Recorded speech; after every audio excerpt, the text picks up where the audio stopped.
parce que d'accord naa si li boobu wax am na une partie moo tax ma ne l'heure du bilan dina ñëw ak gars yi buñ fa yeggee fa yëpp dinañ ko teg mais je dis aujourd'hui li boobu wax dafa important ba nga xam ne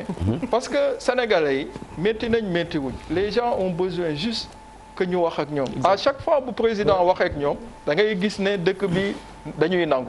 mais li ci am solo mooy que tey Sénégal dañoo am culture boo xam ne man je suis un homme politique te am na noo xam ne buñ ko continuer dinañ dem ba kenn dootul nangoo def activité politique parce que politiciens dinañu dem ba booy wax ñu ne non politiciens yi rek ñooy wax alors que si biir politiciens yi ay borom xam-xam ñu ngi ci xam nga donc nañu bàyyi vraiment te loolu li koy def mooy ñun ñi nga xam ne quand même ñun ñooy ñëw di dugg ci activité politique yi wóolu ab nit xeex ak moom ba nekk si ay position moom tamit lañ ko dénk mu am benn xalaat la ci ay millions de Sénégalais parce que y a beaucoup de gens yoo xam ne dàq ñu jàng ci dëkk bi ëpp ñu fi xam-xam ainsi de suite mais président ñëw jël ci ndombo tànkam si dooleem dénk la pour mun a doxal nekkal Sénégalais mais bu yëf yi métti rek nga waaf parce que ñun ñëpp on pouvait faire ça man président joxuma lu tax ma nekk fii war a di mbëkkanteeg moom yaa ngi mbëkkante te maa ngi mbëkkante ay 4 ngeen 5 yu mbëkkante waaw mais voilà te aujourd'hui les gens doivent pouvoir quel que soit alpha boo yoree lenn ñu dénk la ko bul journaliste bi ak média bu mun di jóge organe bu mun di jóge yow bul seet ki lay interroger mais parce que moom wax ji ngay xool parce que am na koo xam ne tey li ngay wax moom la intéressé bu ñu la dénkee secteur mais génnal wax ak nit ñi donc aujourd'hui moi je dis que kuñ ci fal say mbokk dañuy fecc yow nga kontaan ne ci ay privilèges et consorts donc bu yëpp yi demee ba métti non ça moo tax ma ne la aujourd'hui dañoo tollagul si l'heure du bilan mais man y a beaucoup de gens non mais non passé wu ma pomade xam nga lu tax may wax loolu parce que xam nga gis nga ñëw mais may ma rek ngom ca pomade la vaseline quand même mais faaw quand même ñu waxtaan dafa am koo xamante non Charles daa nara tax ma fàtte fi ma doon daanele mais li tax ma wax loolu xam nga aujourd'hui moi je suis mal placé pour que ñoo xam ne quand même ñoo bokk ki ñun ñëpp man aujourd'hui ma plus grande fierté c'est d'avoir vu un homme boo xam ne ba may taxaw di ñafe pour moom tey Macky Sall ànd ak moom du gàcce wax dëgg neex yaa fii ñun fii lañ newoon avant moom fii lañ nekk ak moom. mais dafa am yoo xam ne nag kaay ma wax la lu tax bu ñuy wootee pour plateau yu mel ni expliquer wala justement défendre sa politique wala mu jafe am ku ñëw. non mais loolu laa lay wax woote ñaari fan. non xam nga tey da ngay woote ñaari fan ba jour émission bi 20h loolu laa lay wax ne du yoon. mais man li ma teree manal buuba bu ko laaloon buuba bu ko laaloon dama ko wax dëgg la de. buuba bu waxuloon loolu man du ma ko laal li ma wax ma la léegi dama ko ne période bi dafa nekkul période boo xam ne dañu war di toog di évaluer nañu bàyyi ba génn ci parce que man dama jàpp ne waaw mais li ko buuba laal moo tax ma ne ngom dimbali ma nga c'est-à-dire quand tu nous dis fii way c'est-à-dire moi genre tolluñu ci nga xamante ne dañu war a taxaw di évaluer mais il faut évaluer mais évaluation mais yow est-ce que mën nga évaluer déjà force Covid 19 bi li ci xew yëpp mënoo ko li ngay wax yëpp ay supposition la ay supposition non askan bi loolu mooy le danger xam nga lan moo loolu ma li ngay wax mooy le danger xam nga tey sénégalais yi waruñu toog ñoom di defal seen bopp évaluation c'est pas à eux non c'est que nekkatuñ si état kon. mais Ngom gis nga bu ñu amee état. mais Ngom xam nga lan moo dangereux ci affaire bi. boo seetloo dëggantaan. au début bi corona bi ñëwee gars yi doon nañu génn di wax. mais yéen ñii di ñëw si plateau yi. da ngeen di défendre par exemple semaine dernière on avait Yakham Mbaye lan moo yoonam ci affaire éducation il y a 4 ou 5 personnes qui font le tour des plateaux pour défendre yenn causes yi parce que les principaux. concerné du ñu dem. merci les techniciens jour bi ñu annulé école bi. j'ai ma RTS ñun ñëpp ñoo ko moom. mais j'ai vu les 3 ministres xaw ma les 4 ministres ñu bokk benn plateau. parce que c'est la RTS. mais pourquoi ministres yooyu mënuñu woon tas dem ci médias yi nga xam ne dañu bokk ci réew mi nit ñi di leen suivre mais xam nañ ni bu ñu demee ci média d'état bi. ils pourront dérouler sans pour autant mu am benn débat contradictoire et je pense que loolu c'est vraiment dommage que yéen xam nga moo tax ma ne la buuba yow li nga ko laal moo tax ma tudd ko moo tax ma ne mais naru ma si woon wax man li ma jàpp mooy man dama bëgg ñu am ñun ñëpp une posture républicaine république mooy lan dafa am ku ñu wóolu gis nga peuple dafa am moment boo xam ne Charles laay dégg mu koy wax rendez-vous la ak les hommes politiques weesu nañ foofu parce que élection présidentielle bu ñëwee nga ne man Bouba Ndour laa wóolu ba fal ko fi vraiment xaaral ba mandat Bouba jeex nga door a évaluer mais mënuñu ñëw gis nga aujourd'hui les gens dañoo ne ci état te xamuñ ni état di doxee xam nga état buñ ñëwee ñu ne la nit ñi dañu am habitude di naan suñu alal la suñu poste la c'est vrai mais l'impôt si boppam bi nga xam ne moom ngay fay di ko kaas sa définition xam nga lan la l'impôt est une prestation pécuniaire requise d'autorité à titre définitif sans contrepartie directe maanaam yow amoo droit di naan état dama parce que defaraloo ma tali wala defaraloo ma sécurité que du ma fay loolu c'est ce qui différencie l'impôt de la taxe tey boo fayul boo jënd maanaam ordure ménagère boo fayul taxe boobu mun nga ne du ma fay mbalit parce que ñëwuñ buub sa mbalit mais impôt quel que soit alpha da nga am obligation ñëw cotiser ko boo ko cotiser nag loolu mooy budget bi non déglu dama lay expliquer parce que tey et puis il y a les corps de contrôle ça aussi ça peut être une perception très colonialiste de l'État adduna bi dafa changer grand mais xam nga le danger bi may bañ xam nga mooy la d'accord naa ak yow sur mënuñu toog sénégalais yi naan la danger la ah man damay alerte mais si les sénégalais sont c'est pas parce que ñun quel que soit alpha dinañ fi jógee ñeneen dinañu ñëw mais même ñi war a ñëw man moo tax j'ai beaucoup de respect pour l'opposition parce que dañu naan l'opposition c'est le pouvoir de demain donc li ngay xeex parce que ñun sax dal nañu y a des choses qu'on disait et yu ñu rattrapé donc on doit éviter ces discours là nit ñi dañoo war a toog xam ne toog di naan suñu alal la génne leen lii def leen lii nii ak nii non waruñu am cette posture là waruñu ko am nous sommes des Sénégalais ñun li ñu war mooy que ne on a mis en place un président votel ko mu teg gouvernement yam mais mu ngi teg am na ay corps de contrôle am na yeneen ak yeneen mais nit ñi waruñu fi toog même sur les réseaux sociaux pour demander mais mon cher est-ce que xam nga ne après Charles oui non dama jàpp ne vas-y Pape Djibril dama jàpp ne d'accord naa ak li nga wax c'est-à-dire que da nga poser problématique boo xamante ni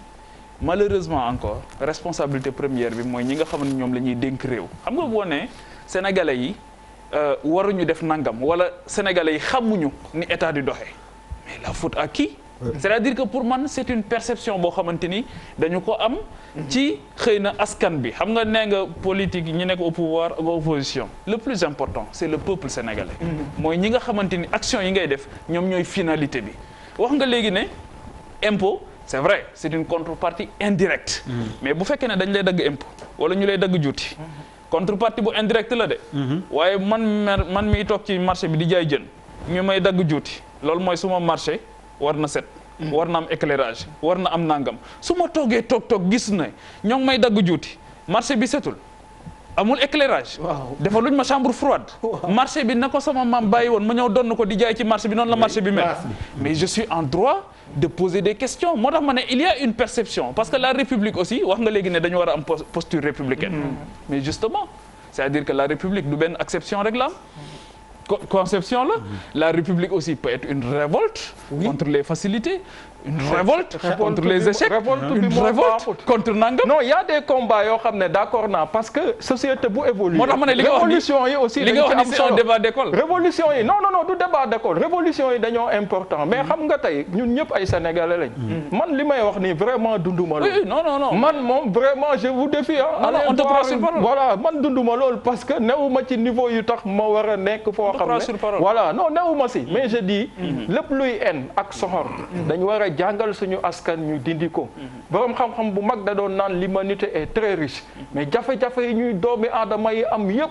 mooy manque de solidarité soxor gi te dafa commencé am doole ci réew mi dañ ko pointé homme politique yi mais ñun li ñuy dund ñun ñoo ko xam y a beaucoup de choses qu'on fait on le fait pas parce que vraiment mais kan moo soxor man déglu dama bëgg a daanele foofu waa grand ma daanele foofu une minute rek ma daanele foofu waa une minute rek non grand une minute rek ma daanele foofu xam nga boo gisee ma wax loolu mooy que tey nit ñi war nañu am benn ma waxaat ko aussi comme Charles daf ma dog ma fil bi daw ma nit philosophe bi dafa ne j'aime l'humanité mais ce qui me pose problème ce sont les hommes. donc il ne suffit pas nga doon doomu aadama pour jàpp ne yaa ngi def yëfi nit mooy lan. mooy que nga xam ne maa ëpp doole Charles ne ci koñ bi yàlla dënk ma lum ko dënkul ma mun ko di jàppale donc loolu. man foofu laay wooyee nit ñi mais tey waruñu mun a toog gars yi jàpp rek ne waaye nos hommes politiques c'est des gens yoo xam ne voilà c'est ne faale wuñ population yi wala yooyu non newuñu si loolu moo tax li Bouba wax ma ne man Bouba wax dëgg neex yàlla da ko laal ma ciy gërëm aussi yaa xam bi fi jaar ak ñeneen ñu koy def man jàpp naa ne am na aussi ay ministres yoo xam ne en tout cas suma ministre ku ko woowoon dina ñëw waaw suma ministre moom gëm naa ne ku ko woowoon dina la wuyu si mun naa wax si moom ndax xam naa ko kuy sa ministre Matar Ba c'est mon ministre moi je suis le DAGE du ministère des sports donc ñëwuma si sa casquette boobu moo tax waxuma si mais jàpp naa ne li Bouba wax bu ma toogee fii te nanguwuma ko parce que askan bi liñ ñuy nawee mooy ñu reconnaître suñuy erreur suñuy défaillance mooy manque de communication ak de responsabilité bi membre gouvernement bi war a am si ginnaaw président de la république waa ji daf leen fi teg jël lu gën a important poste premier ministre jàpp naa ne ñun cadre yi parti bi sax war nañ mun a toog xalaat Covid bi lim ñu jàngal dafa bëri man suma position mooy que dañ war a rétablir même le poste de paix beneen débat la voilà moo tax ma ne kilifa gi mu ngi fi mais boo koy jàppale aussi da nga war a xool fi nga d'accord nga ne d'accord naa fi ma d'accord nga defal ko proposition mais waaf bi moom nañ ko bate wax ak askan man loolu laa gëm grand Ngom est très bon il a enfin dit ce qu'il voulait dire loolu tax ma ne ca passé équipement bi c'est bien. je sais je vais récolter des pierres mais y a pas de souci. je sais man xam naa je vais récolter des pierres. non yow non récolter dara non de la part de mes doyens je vais non rassure-toi kenn du l'attaquer mais peut-être qu'il y a beaucoup de gens qui pensent comme toi. non mais je suis obligé de le dire. waaw le débat même est en train de se poser. waaw que le débat se pose ou pas c'est pas le problème. Ici c'est le Covid. waaw c'est le Covid c'est le Covid mooy suñu wax tey poser problème. moom soldat la comme yaa xam soldat la te ñu ngay wax man moom problème xam nga Ngom fan la ne mais il y a combien de personnes qui parlent de communication autour du président de la République yoo xamante ne seen liggéey communication la boo limee di nga àgg si 5 ans. le problème maintenant le problème c'est pas que ñoom ñuy ñëw wala ñoom duñ liggéey mooy quel rapport le gouvernement du Sénégal am ak la communication ban importance la jox communication. Merci. la première fii le premier boo xamante ne jox na fi communication maanaam c'était le président Abdoulaye Wade moo gën a xam communication. ci la communication doole Sénégal. ci lañ commencé di dem si ay ministères di gis ay ministères di am ay conseillers en communication yoo xam nga si dara. ñu am ay départ. c'est avec le président et même avec ça ba tey Sénégal la communication joxuñu ko gëddëm joxuñu ko dara parce que nit ñi dañu foog ne que communiquer mooy ñëw toog di wax déet la forme d'un gouvernement la constitution d'un gouvernement est une communication yow nga foog ne ñun Sénégal dëkk bu xam nga banque fi doon wax une fois ñu kii si loolu mais buñ xoolee bu baax tey lan mooy suñu problème autant d'hommes pour ne pas avoir de gens qui communiquent donc yaa ci biir vision bi. et surtout l'absence du porte-parole là. mais dafa la ne dafa am. loo xamante j'arrive pas à comprendre. dafa am loo xamante ne y a des images fortes yooyu bëgg a jàllale mais il y a des moments si biir Covid bu ñu toll nii tey ban image forte la ñu war a am. image forte violence la ñu war a am. wala sénégalais yoo xamante ni dañuy adhérer à un projet mooy un combat contre le Covid wante bu loolu de am kay il faut que ñu wax ak ñoom ban façon li ñuy waxee ak ñoom c'est peut-être là qu'il y a un sérieux problème mais c'est des capsules c'est des loolu yëpp gis naa état ngi def quand même il faut dire les choses l'état fait quand même un sérieux travail mais problème boo xamante mais dans quel sens Charles il faut nga spécifier. non l'état fait un sérieux travail man ci ban côté. bu ma xoolee si biir communication muy affichage si tali bi boo xoolee si rajo yi boo xoolee ak lépp en n'importe quelle langue nit ñi ñaa ngi communiquer le seul problème boo xamante ne ñun jëluñu ko en compte et c'est une erreur stratégique moom laay wax depuis le début mooy que ñu waroon wax ak président si maanaam xam-xam man yaakaaruma ñu gars yi def ko beneen affaire mooy que 70% de la population fait moins de 35 ans donc à partir de ce moment l'impact de la maladie est différent qu'en Europe nga xamante ne foofu boo amee 50 ans da ngay am jàngoro gars yi di la faj ba 90 ans nit yi door a génn àdduna parce que ils ont tout ce qu'il faut nous on n'a pas ça. Par contre inversement pyramide bi beneen réalité sociologique lay jox ak beneen réalité loo xamante ne mooy écosystème ba donc on ne pouvait pas faire comme eux on a fait comme eux erreur ba fa la jógee on a fait comme eux ñu ne kenn xamul maladie bi mais c'est n'importe quoi non c'est le arrivé nit ñi si biir affaire bi mais je vous dis donne na benn exemple combien de gens meurent au Sénégal par jour dañ ko xam à la fin d'année ça fait combien de personnes ça n'a rien à voir avec le Covid ça n'a rien à voir avec le Covid maintenant le vrai problème mooy l'approche scientifique de cette affaire man à mon sens et heureusement fii lañ fi dama leen di ne dafa am loo xamante ne depuis le début c'est-à-dire nous on survole les choses duñ dem au fond duñ ko analyser les premières déclarations de Covid Sénégal maanaam ñu njëkk a am Covid Sénégal ce sont pas des Sénégalais si kaw lan la leen jàpp dépistage non du dépistage non dañ feebar ñu testé leen si biir loolu mu am kii non il n'y avait pas une politique de dépistage donc approche bi dootul bokk bu fekkente ne si dépistage lañ ko jëloon nga xam nooy def exactement donc à partir de ce moment la 5e personne numéro 5 bu am kooku mooy sénégalais après gis nañ fu mu lu mu demee ça s'est propagé tout de suite donc à partir de ce moment là nga xam que c'est pas l'étranger qui propage le Covid Sénégal ñun ñoo koy propagé Dakar vers les régions et c'est boobu mooy lu nga wax moo am solo tey bu fekkente ne on assouplit bàyyi gars yi dugg ci biir car yi intérieur parce que ils veulent une question d'argent mais il est évident qu'on va perdre beaucoup plus de personnes âgées. Ouais, et puis il faut qu'on s'attende à ça. Il faut pas s'attendre à ce que Pierre bu dee Cheikh Mbow Kosidep mi ngi toujours ci ligne bi. jàmbaar non ñu dem ci Cheikh Mbow wax tuuti ci jàng bi. parce que tamit war nañ dem publicité ak deuxième partie. dëgg moom yàlla dëgg la. Pierre bu dee mi ngi ba léegi en ligne Cheikh Mbow ñu ngi lay nuyu. allo Cheikh Mbow. Cheikh Mbow bu dee mi ngi ñuy déglu mi ngi ñuy dégg plutôt Cheikh ñu ngi lay nuyu. ñoo ngi leen di fay. alors Cheikh Mbow ñu bëggoon xam rek comme le 2 bi jàng bi mujjul am luubu na yan solution ngeen gis on est comme un peu pris par le temps ñu dem directement vraiment à la solution que vous préconisez pour que jàng bi mën a ñoŋ.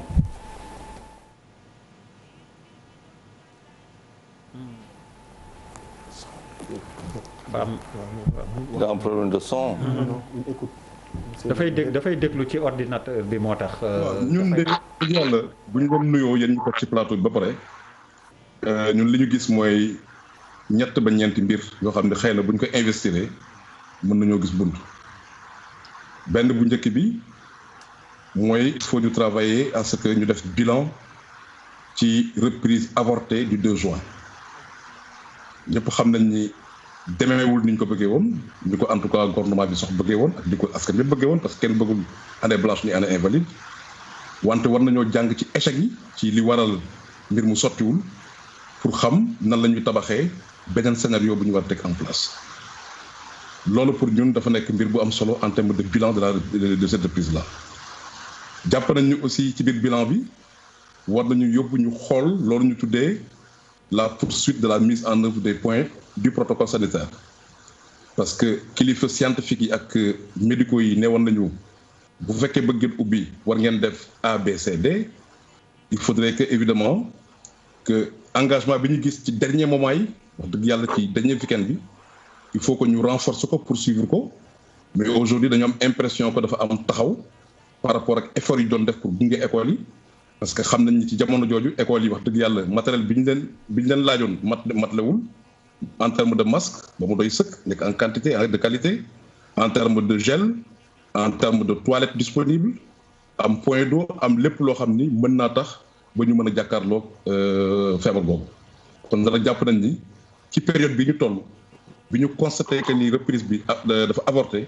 il faudrait ñu def bilan bi boole ko mottali lépp loo xam ne jëm na ci poursuivre cela boobu mooy suñu ñaareelu mbir ñetteel bi mooy gis nañ ni am nañ ay jàngalekat ak ay élèves yoo xam ni jëlee nañ leen fi jël leen yóbbu leen ci gox-goxaat yi seen école yi ñu war a jàngale wala ñu fa war a jàngee liñ ci dégg ci réponse officielle mooy ni loolu moo tax en tout cas fukk jàngalekat yu nekk Ziguinchor moom moo waral ñu reporter reprise bi mu nekk loo xam ni dafa doy waar parce que jàpp nañ ni xëy na am na leneen loo xam ni c'est sous-entendu lu ñu waxul loo xam ni ñëpp war nañ ko gëstu moo tax bilan bi toujours mu am solo jàngalekat yooyu nag ñoo ngi ci situation bu yéeme moom ak élèves yi parce que ñoo ngi leen stigmatisé fi ñu toll ñoo ngi leen itam dëmm ñëpp naan leen jàngalekatu coronavirus donc il faut aujourd'hui ñu sargal jàngalekat yooyu benn mais ñaar ñu gunge leen sur tous les plans y compris sur le plan psychosocial pour que évidemment ñu mën a mottali bu subaa école bu waree ubbi ñu mën a mottali seen fonction comme ni mu ko waree donc pour ñun l'accompagnement des enseignants yi nga xam ne yóbbu na leen tam wax dëgg yàlla du seen faute lu dul patriotisme rek moo tax ñu nangoo dem lu dul nekk ay fonctionnaires agents de l'État moo tax ñu nangoo dem il faudrait évidemment ñu indi ci tontu bu leer bu ñu ko deful dal seen xel du dal te bu seen xel dalul jàng même bu ubbi woon du mën a sotti beneen bi nga xam ne jàpp nañ ko évidemment pour que ñu war a réussir ñu war a dem ci scénario de reprise mooy gëm nañ ni li bu ñu jàppee toujours li nguur gi wax ne moom ay jàngalekat yoo xam ne ñoo am Covid bi moom moo tax mu dellu gannaaw kon te nag dañ koy wax ni car bi mujjee dem moo ngi demoon le 30 mai ça veut dire que vers le 14-15 juin c'est la ñu war a consommer lépp loo xam ni jëm na ci seen temps d'incubation donc bépp scénario de reprise bu ñu war a jël dafa war a commencer dañ ko war a entamer à partir du 15 juin jëm nag ba heure bi nga xam ni moom la askan bi ak moom la acteurs yi jubóo donc pour ñun loolu aussi dafa am solo que ñu rappeler maintenant li ñu gëm mooy fii ak le 15 juin mooy donc 10 jours yi nga xam ne moo ñu séparé 15 juin jàpp nañ ni war nañ cee def lépp lu ñu war en terme de mottali jumtuwaay yi war a gunge école yi war nañ cee def lépp lu ñu ci wax pour que acteurs yëpp mën a daje waxtaan ci ban scénario la ñu war a tànn war nañ ci def lépp lu ñu war pour que évidemment jàngalekat yi dalal seen xel ba nga xam ni scénario bi ñu tuddee danañ ci mën a génn ñun nag ko si def jàpp nañ ni évidemment scénario bi ñu war a am xëy na mën na nekk comme ni ñu ko waxee woon ci seen télévision boobu mën na nekk autour des mois de septembre ou d'octobre donc loolu pour ñun bu ñu fa tegee un scénario commencé bañ a bàyyi suñu loxo di liggéey à partir de maintenant jëm boobu ba pare def ko ak fulla ba mu nekk loo xam ne luy dëgg si ñun parce que bu nguur ne man bëgg naa suma école ubbi am na loo xam ne si ñun la dépendre aajuwul ci comité scientifique bi loolu dañ ko war a matale ba bu waawaa nag la ñu mën a xam ne décision bu am dëgg la donc loolu mooy li nga xam ni ñoo ngi koy xaar ñun nag acteurs yëpp wax dëgg yàlla war nañoo liggéey aussi ñu am seen adhésion ak seen engagement parce que scénario bu ñu ci mën tànn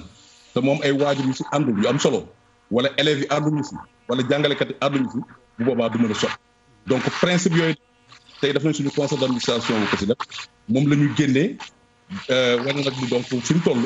war nañoo mën a commencer nag fii ak 10 jours ñu nekk nii ñu réfléchir ensemble de manière solidaire boole acteurs yëpp ba juboo ci naka lañu war a def ba évidemment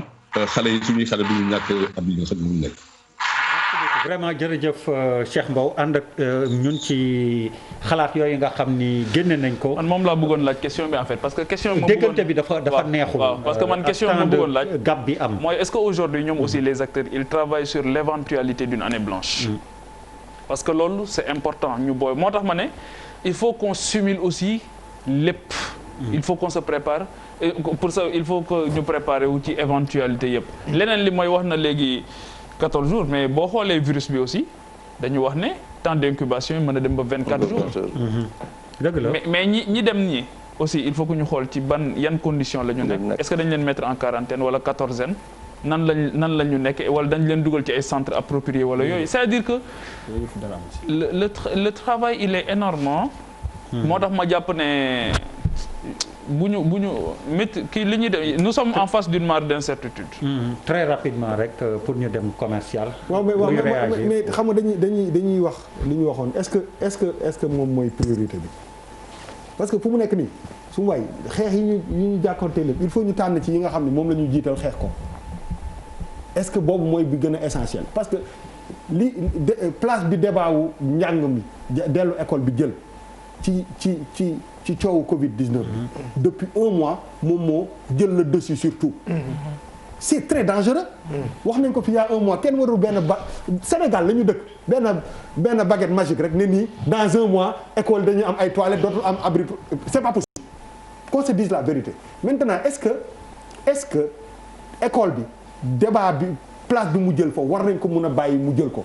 est-ce que waruñu dem ci leneen. mais Bouba gis nga. et on parle même des classes d'examen. les autres ñoom ci guddi gu bët sa la ñu nekk léegi boo seetee dëggantaan loolu rek moo fi nekk et feebar école bi du feebar bi énergie boobu nañ ko def feneen wax fa dëgg yàlla ñu jéem a conseil pour man éventualité kii année blanche mais dañ ko war a teg ci table bu ñu ko ragal et j'ai comme l'impression que dañu ne tout sauf une année blanche. te année même bu ñu année bi bu ñu ko validé année blanche lay nekk parce que 90% seen njàng mi du jëriñ def parce que mais dëgg la. non mais xam nga en fait ñàkk école bi li tax mu poser débat mooy nit ñi gis nañ ni que nguur parewul te nit ñi bëgguñu dem école. effectivement ñuy wàll foofu ay nit wala ñu leen fay wàlle mooy effectivement les gens. ils ne sont pas encore prêts pare guñu et ils ne veulent pas aller à l'école parce que bu jàpp nañ ni buñ demee école feebar bi dafay gën a law loolu daf ñuy delloo ci beneen situation bi mu ñuy delloo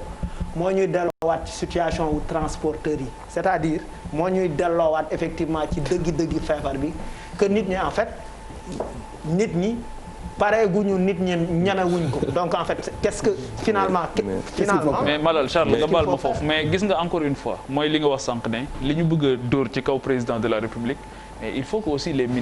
ministres bossent xam nga bu dee le ministre de l'éducation nationale moom la ñu wax ci lii mais moom moo war a ñëw wax nit ñi plan de relance bi nii delluwaat bi nan lañ ko wax naa jusqu'au détail près. moom moo war a wax nit ñi xam nga bu fekkee ne plan bi est-ce que am na Abdoulaye Der xam nga bu fekkee ne mooy dafa amagul. mais Charles xam nga bu fekkee ne un corps xam nga enseignement c'est pas un corps informel qui est connu ñu listé ko xam fi ñu nekk xam lépp bu fekkee ne on n'arrive pas à organiser leur déploiement.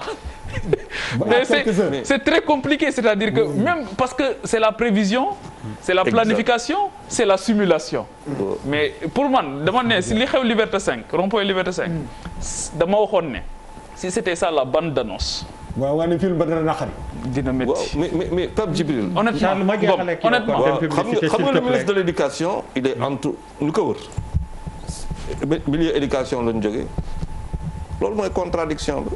ministre éducation moom politique la c'est une fonction politique mun na nekk sax un étranger à l'éducation yow politique ñu ñëw ñu jox la fonction mais ñu defar affaire bi ñoom fa leen ne c'est-à-dire incohérence bi foofu la mooy d'autres acteurs voilà c'est-à-dire gis nga le Covid dafa wone suñuy limite